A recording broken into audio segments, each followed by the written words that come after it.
Thanks for coming out.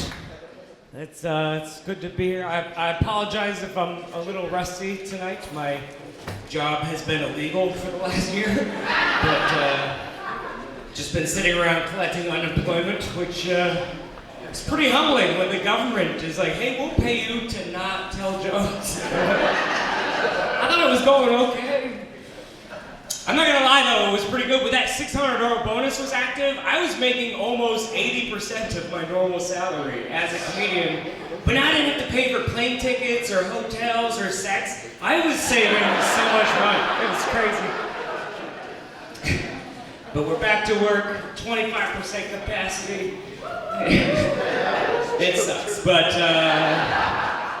it's the first time in my life I can relate to people in a higher tax bracket, because I'm like, yeah, I get it. 60% of my laughter is being stolen by the government. You know, it's like, see, that joke deserved way more than that. I don't know, but you know, we should be proud.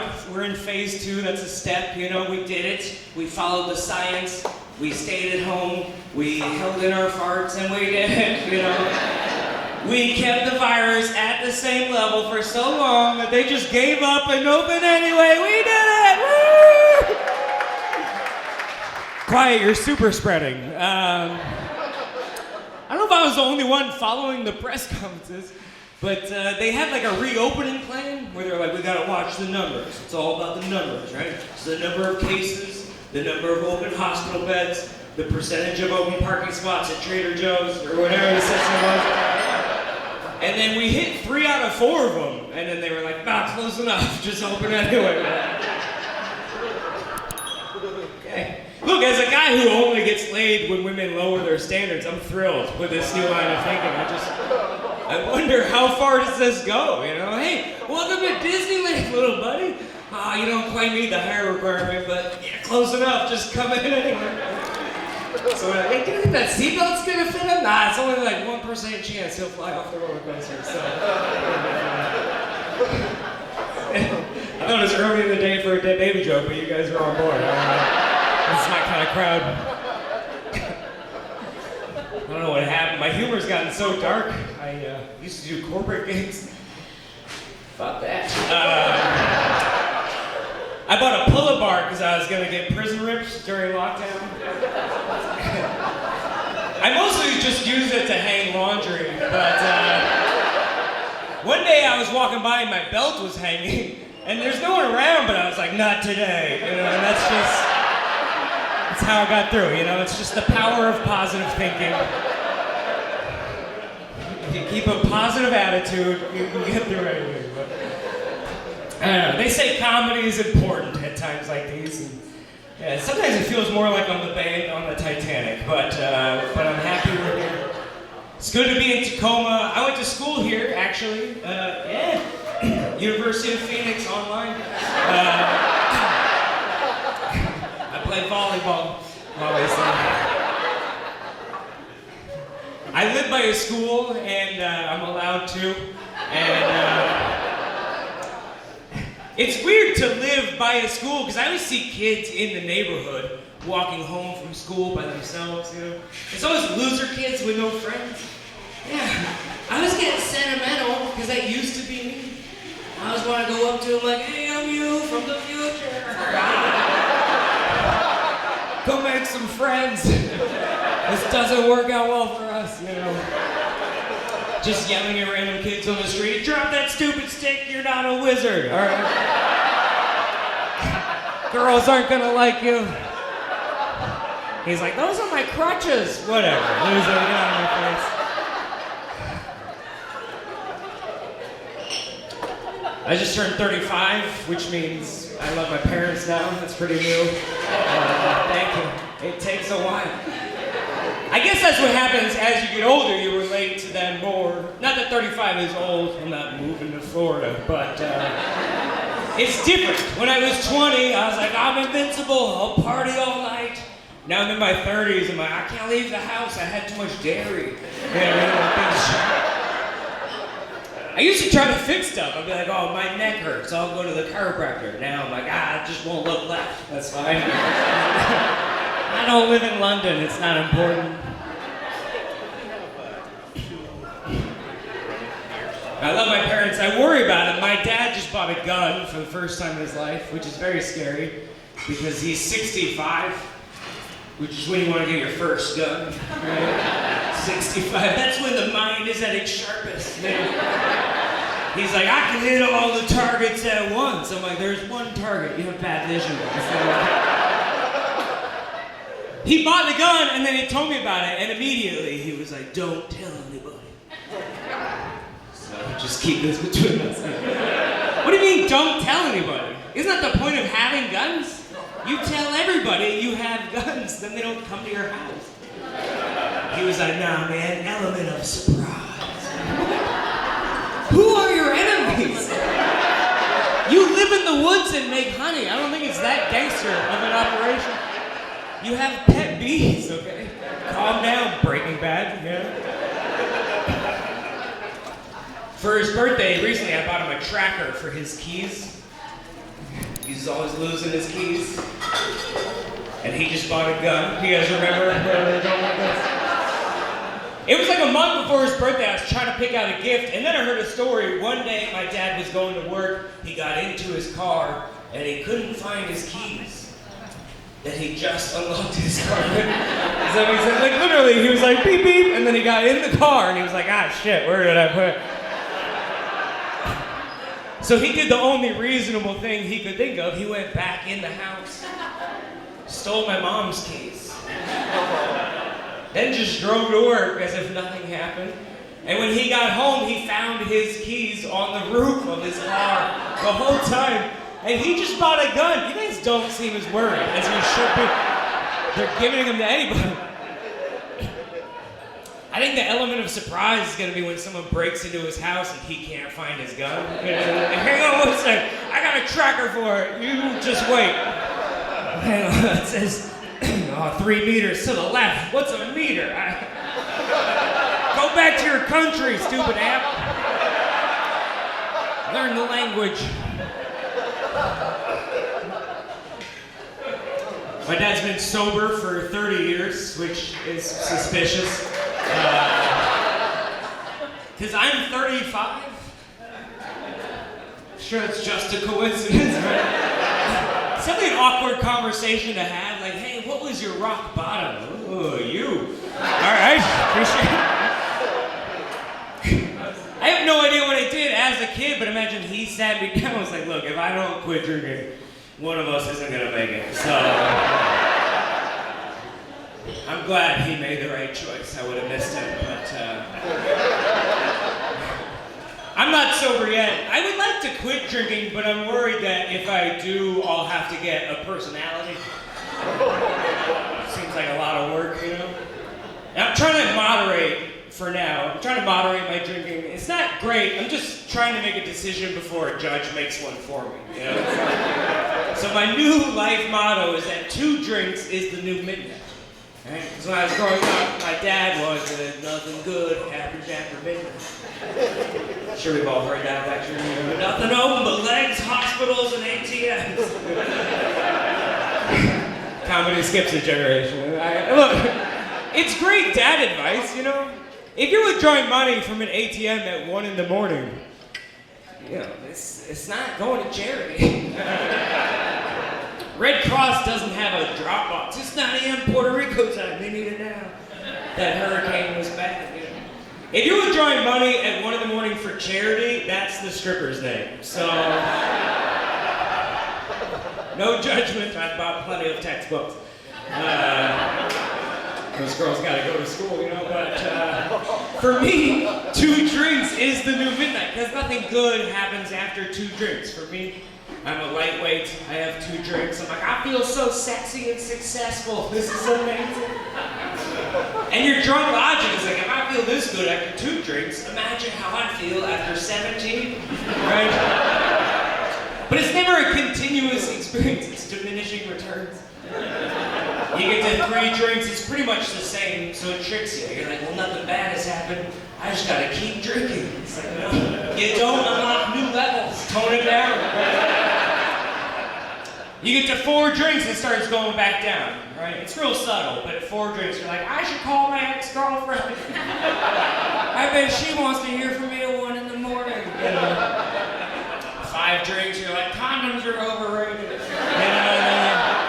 get to 7 drinks, you're like, I'm gonna be a comedian. You know, no good decision.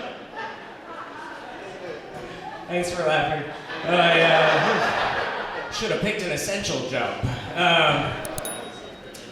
Yeah, I came up with the drinking rule because I had an incident a couple years ago. I got a little too drunk and ended up texting an ex-girlfriend.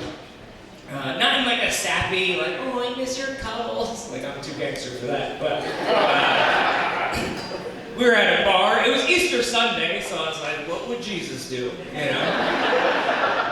Probably get hammered. So I was at a bar, like you guys, on a Sunday at noon. You know, I get it? So I'm at a bar. A 65-year-old man walks into the bar wearing a dress, which is very funny. He wasn't transitioning. If he was, the drugs were not effective. Like, he had a full gray beard. He wasn't wearing makeup. He wasn't trying to be pretty. That's all I'm gonna assume. I think he was just drunk. He was like, 17 drinks, I'll wear a dress in public. I'm hilarious. Which is like, fine. Different hobbies than me. Live your life, Senator. You know. So I took a photo with like me and Mrs. Doubtfire, and I sent that to my ex-girlfriend. I go, hey, I just want to let you know I've moved on. And, will you guys text her and let her know that was very funny? I'm still blocked, but what's funny to me is even before I sent the text, I was staring at my phone for 10 minutes, like, this probably doesn't end well. But I was with my best friend. I was like, surely he wouldn't lead me down the wrong path. What are friends for? So I showed him the photo. I go, hey, should I send this? He was like, that's hilarious. I was like, that isn't the question I asked. Is this a good idea? He was like, that's hilarious. Fired off. But I'm happy single. I just hate the process of a breakup because all your friends reach out and like, oh, what happened? You guys seem so happy. It's like, yeah, I'm not posting the bad shit on Facebook. That's what happened. Who does that? Here's a selfie of us. I mean, she's crying for some reason. Probably my fault, like it always is. Why is this only getting 4 likes? I don't understand. Facebook's not real life. I hope we figured that out by now. Facebook should be like church. You know, you just check in twice a week to show off your outfit and remind everyone that you're better than them. That's what it's for. Just went through a breakup recently, but it's okay. I'm about to get her back with these shows. It was a real surprise breakup. I didn't see it coming at all, you know. I was always trying to keep things spicy in the bedroom, so we always played a game that was her favorite. It's called Sexy Librarian, which is where I'm not allowed to talk and she reads a book instead. Yeah, I never got to be librarian. Let's switch it up once in a while. We had a lot of communication issues, I realized over time. She was always trying to hint things to me during the relationship, but I'm an idiot, you know? One morning she was like, I had a dream last night that you started working out. You got super ripped. It was so sexy. I'm like, oh, I had a dream that you accepted me for who I was. You know, but that's not gonna... I won the battle, but I lost the war, you know? He's very funny and lonely, but... it's a tough year to be single, especially because of coronavirus, because I haven't had it yet, I don't think so. I think I'm the only person who still thinks that. Everyone I talk to is like, oh yeah, we had it way back in 2012, the shit was crazy. Alright, just gonna keep my distance just in case. I have friends like that, they're like, dude, maybe you had it and you just don't know. I'm like, I think I'm gonna know. I can feel a winter storm coming in my right knee, but I'm being asymptomatic. For the worst virus in 100 years. I've never been asymptomatic for anything in my life. Every time I caught chlamydia, I felt it, but you know, people wake up with like random bruises and they're like, how did that happen? I'm like, I remember every time, you know, but that's not even the point. The point is my health insurance is through GoFundMe, so like I'm not trying to fuck around and find out, you know.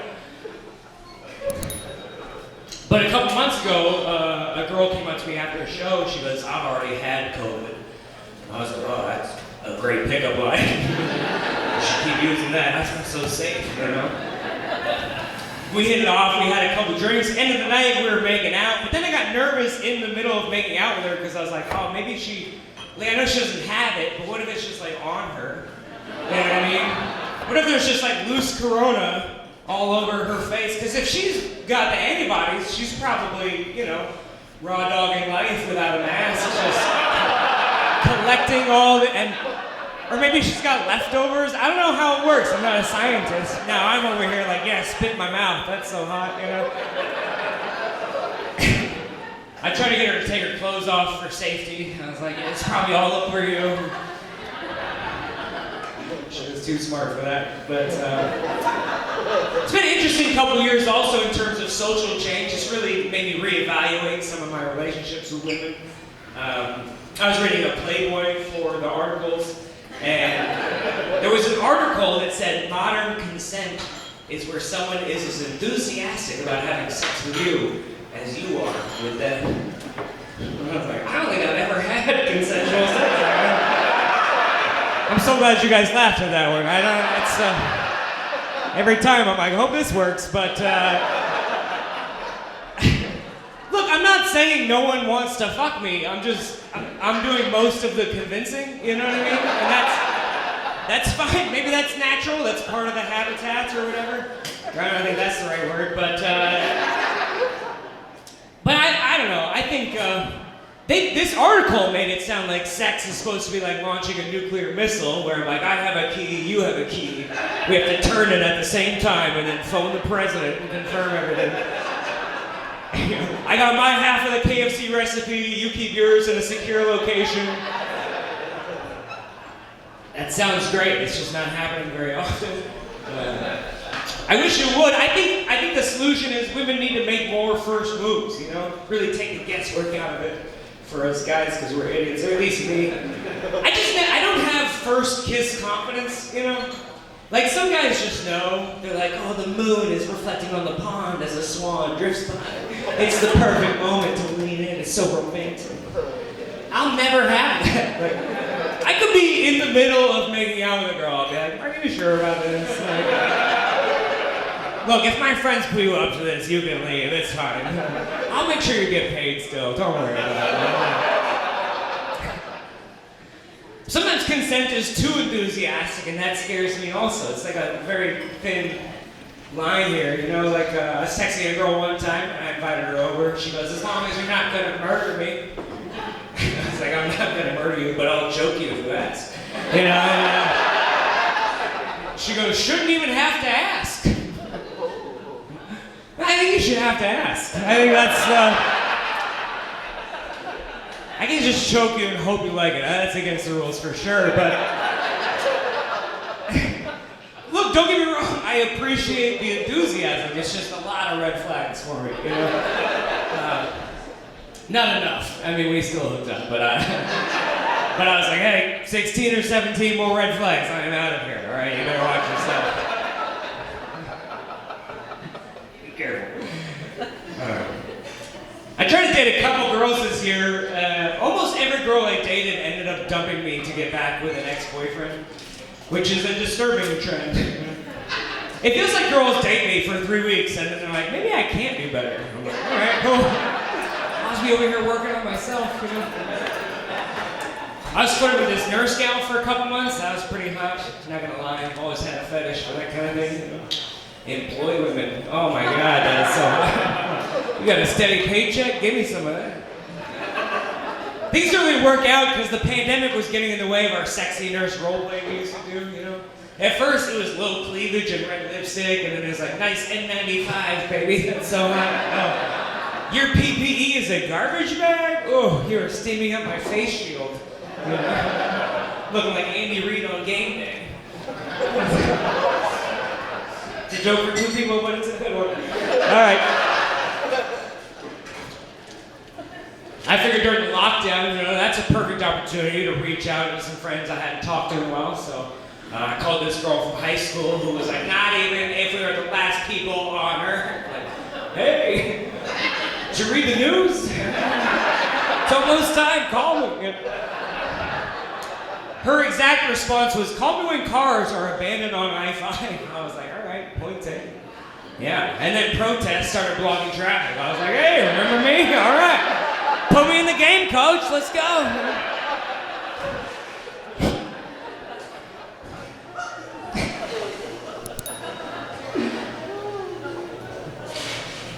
It's not the end of the world, but it was touch and go for a few months. Very scary. A lot of protests every night. I saw one sign at a protest that said racism is the worst virus. I was like, oh, that's a little. I think racism and coronavirus have a lot in common. You know, like some of us only have a little bit of it.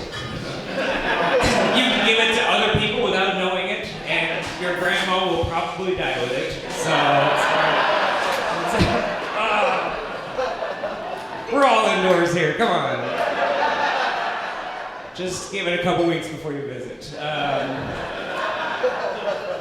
You're right, I'm a jerk. It's fine. A lot of people thought there'd be a COVID baby boom because everyone's locked up and nothing to do but bang each other, I guess. But we're like a year into it and there's no one's breeding, which makes sense to me. You know, I don't think parents trapped at home with their kids are going to be like, you know, we'll make this better.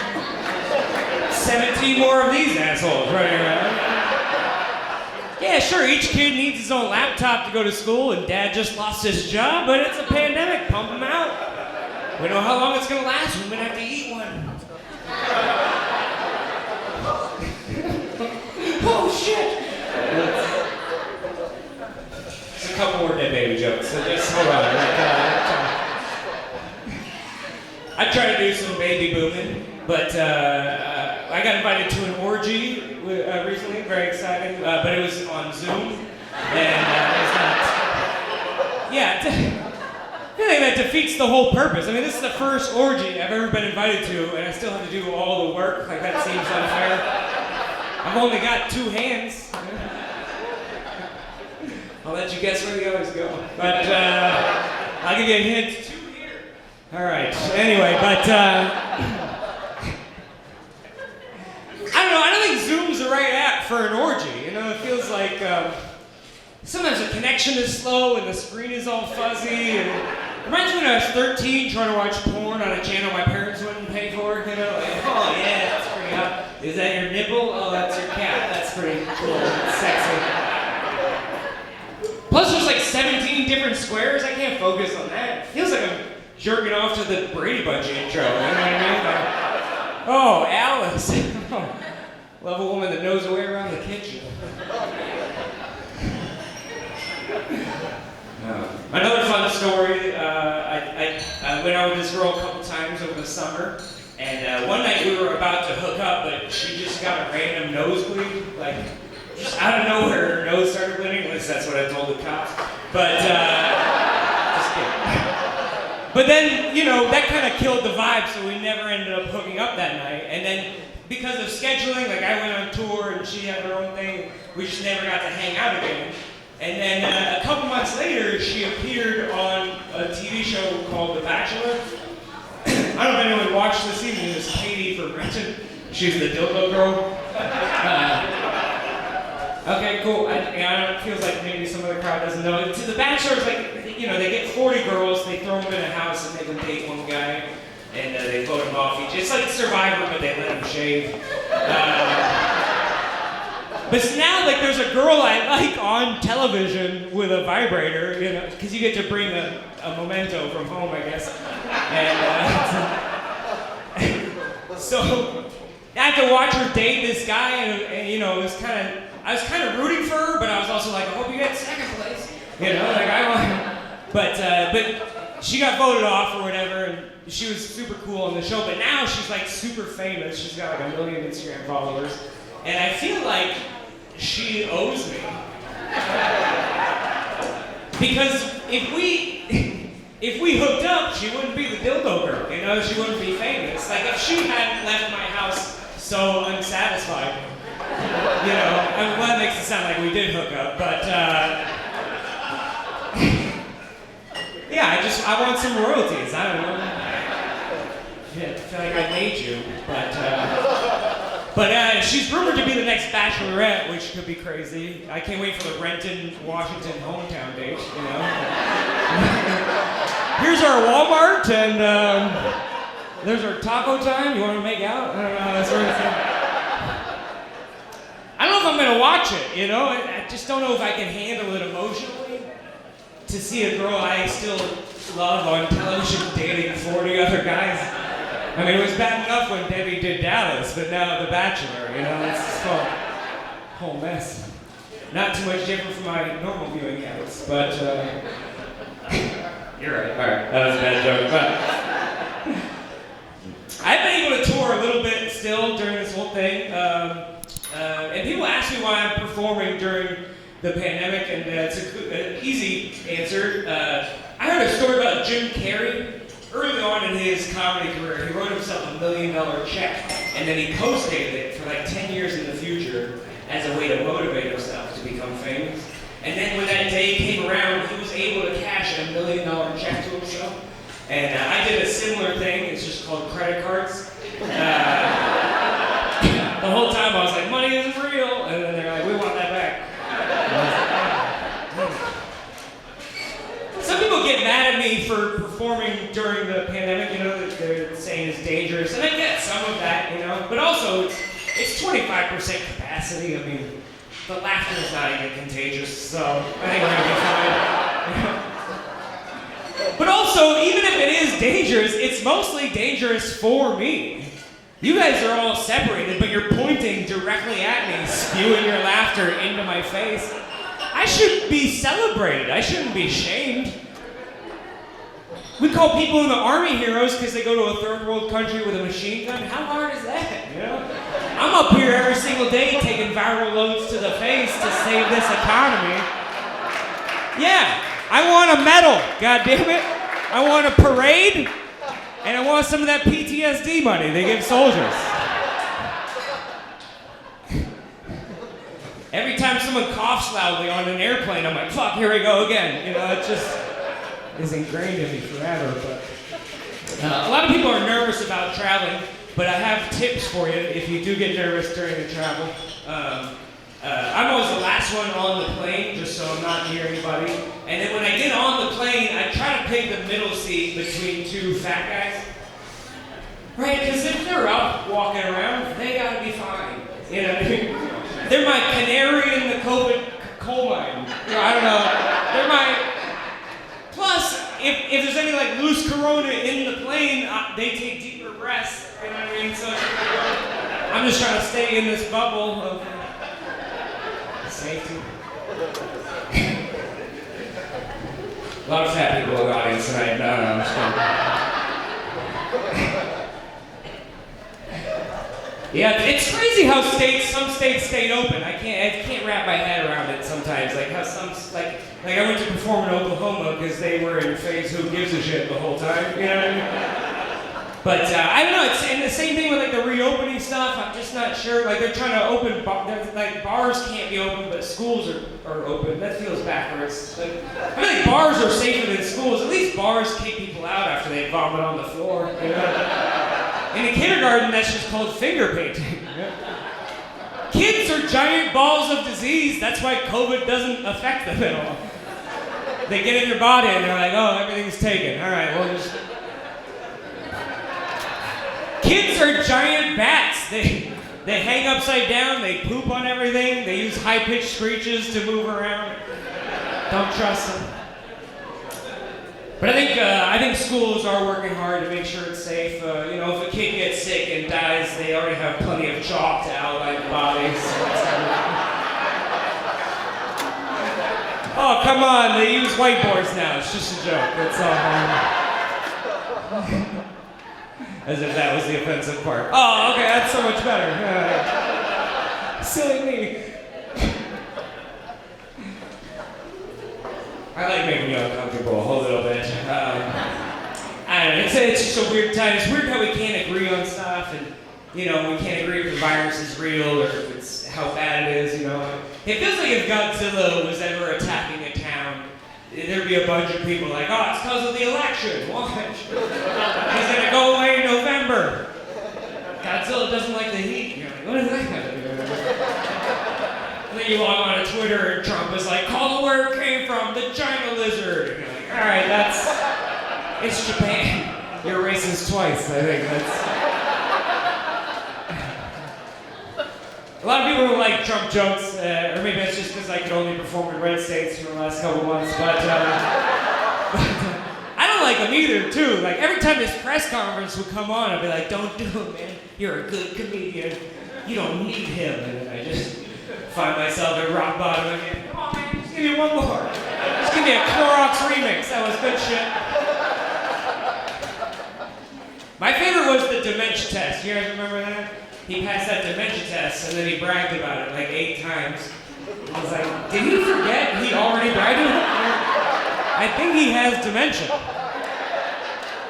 I really, the Army general has got to be so mad at him sometimes. He's on TV every day going, person, woman, man, camera, TV. And they're like, fuck, we got to change the nuclear codes again.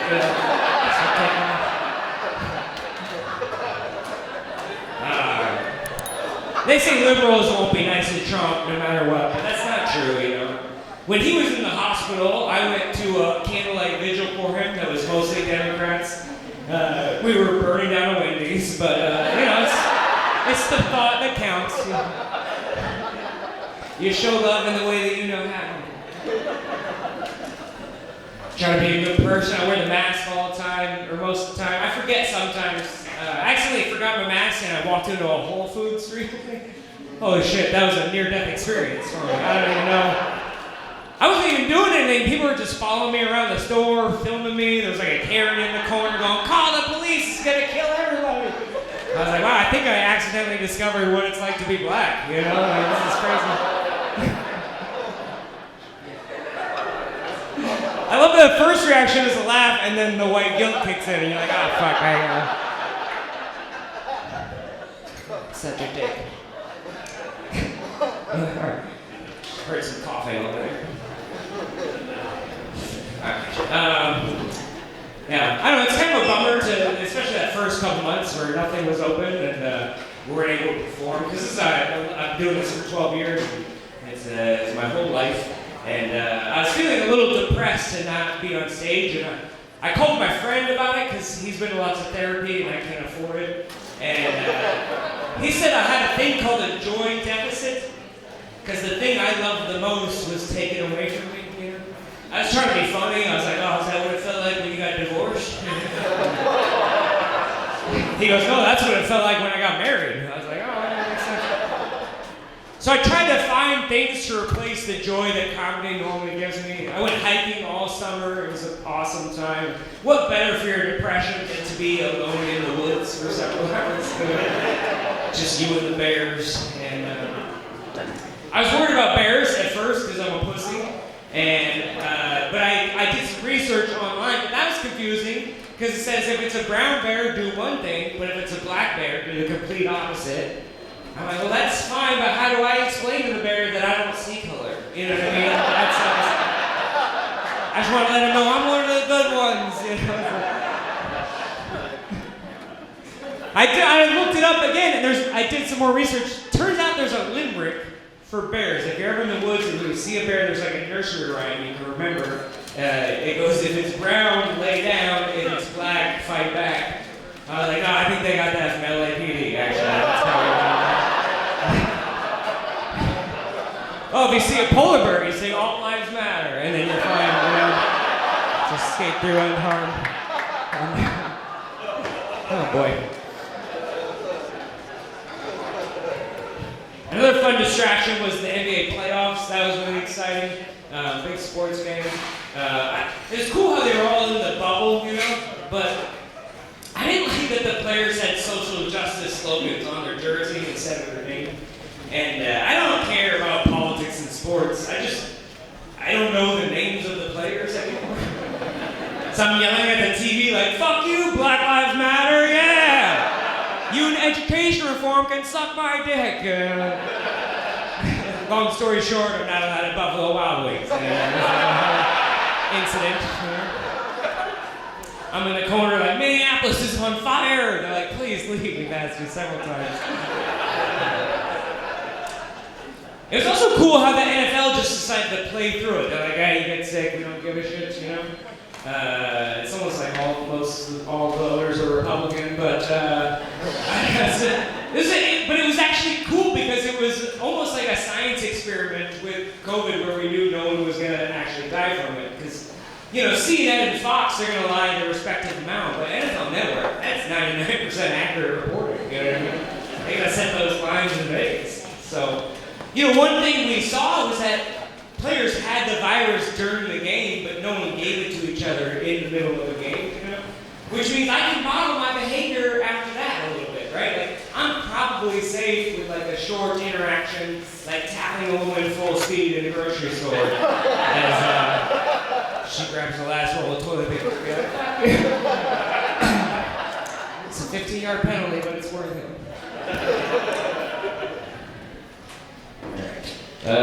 It's tough to find reliable news about the virus. I read one study that said CBD helps with immunity to coronavirus.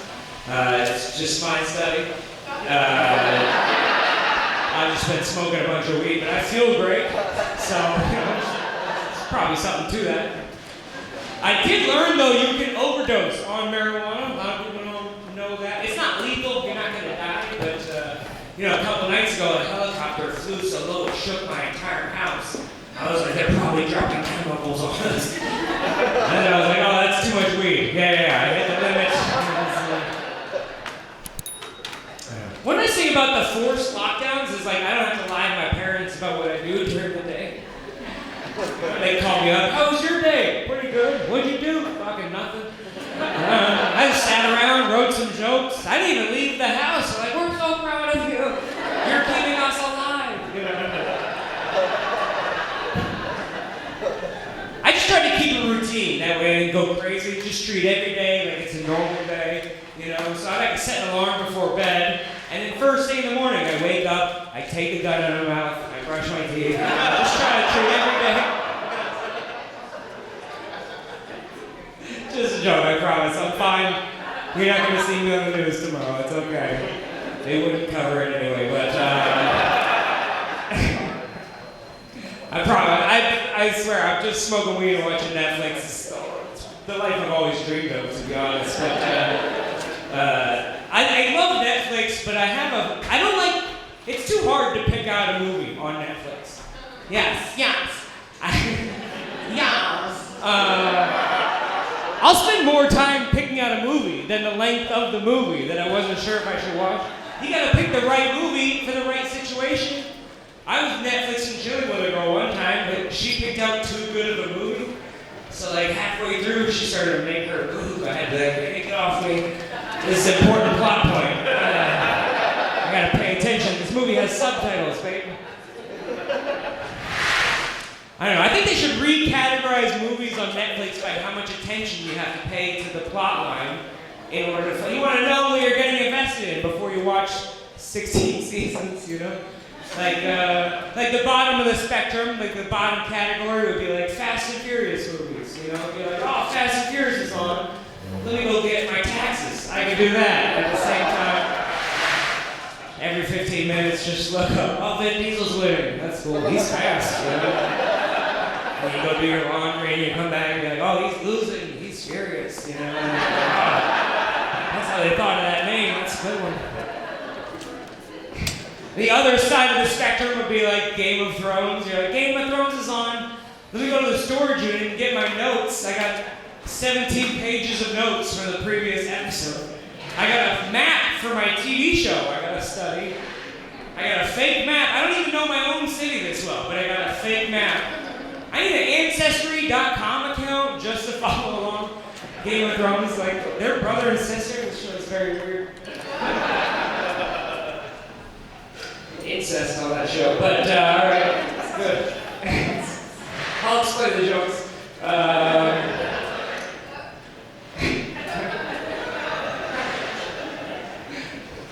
Good times. I'm tired of fake service dogs. That's my only passion in life. Look, I want to be very clear. I'm not making fun of anybody with an actual disability. I'm making fun of people without any actual friends, the type. They just throw a vest on their dog and bring it to every restaurant. I'm lonely. I wonder why. Do you try making human friends, or was that difficult with the rat you keep in your purse? You know what I mean? My friend has a service dog, but it's a Chihuahua. I was like, I don't think that counts. She's like, no, it helps with my anxiety. I'm like, the dog shakes more than you. That's right. I think your service dog needs a service dog. How does that work? Do you have 2 separate Xanax prescriptions, or just one that you share? One for you, one for me. They're wrapped in peanut butter, you know. It's a purse dog, and that's fine. You want a dog for your purse, just call it a purse dog. If a dog fits in your purse and its natural predator is a gust of wind, I think you're keeping it alive more than it's keeping you alive. If you need something for emotional support that's gonna fit in your purse, get a gun. Same thing, you know, dogs don't bite people, people bite people. It's not my fault. Yeah. These are my service animals, Smith and Wesson. Whenever I'm feeling anxious, I just pull them out and start petting them. It calms me down. Everyone out of line just leaves the room. It's so effective. Who's a good boy? I won't let Obama take you. I don't know. Maybe I'm sensitive because I travel all the time. I'm just annoyed. Every time I get on a plane, it's fucking Noah's Ark now. You know what I mean? There's 13 emotional support turkeys. The fucking service pig. I was on a flight one time. A woman had an emotional support cat. That has got to be the worst animal for emotional support. Cats are assholes in general. Like, how does that work? I'm feeling sad. Where's my kitty? Oh, go fuck yourself. I don't want to talk to you. I think the only reason you need an emotional support cat is so it cuts your wrist for you when you're depressed.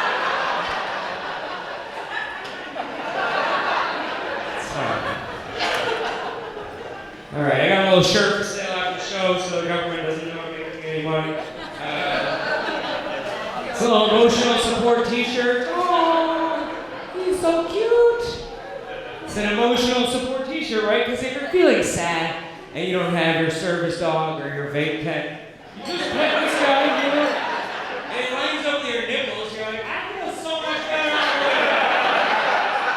All my anxiety is just, I need emotional support underwear, you know? Any underwear is emotional support underwear if you pet it long enough, but with consent, alright, with he's got a bowl full of pills, and the name tag says Xanax. So, very offensive, yes. I'm a jerk, but if you buy a t-shirt, you get 2 free tickets to come back to the comedy club at a future show. That's a $700 value. You're literally losing money by not buying a t-shirt. That's all I'm trying to say. All the money goes to charity, or Cinnamon, whoever's working. Check the schedule. That's there you go. All right. Making sure we're all on the same page. And also, they're made in America. It's very important. A bunch of Chinese kids in my basement, but I'm bringing jobs back. That's what's important.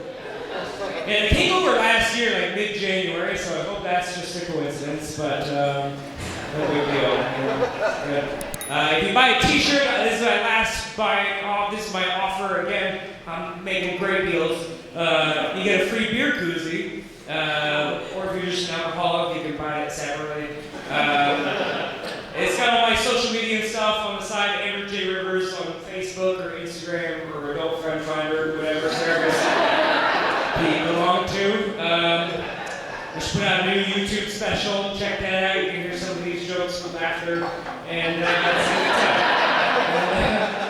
it. There's a joke on the other side, and it's because I saw a bumper sticker one time say, "Cars are like wives, if it ain't yours, don't touch." I was like, what a dumb sticker. So I just made these. They say, "Cars are like wives, I accidentally banged yours." And, oh, come on. I left a note. Calm down. Listen, insurance is going to cover it. Because she was totaled. Am I right? All right. Hey, thank you guys very much. My name is Andrew.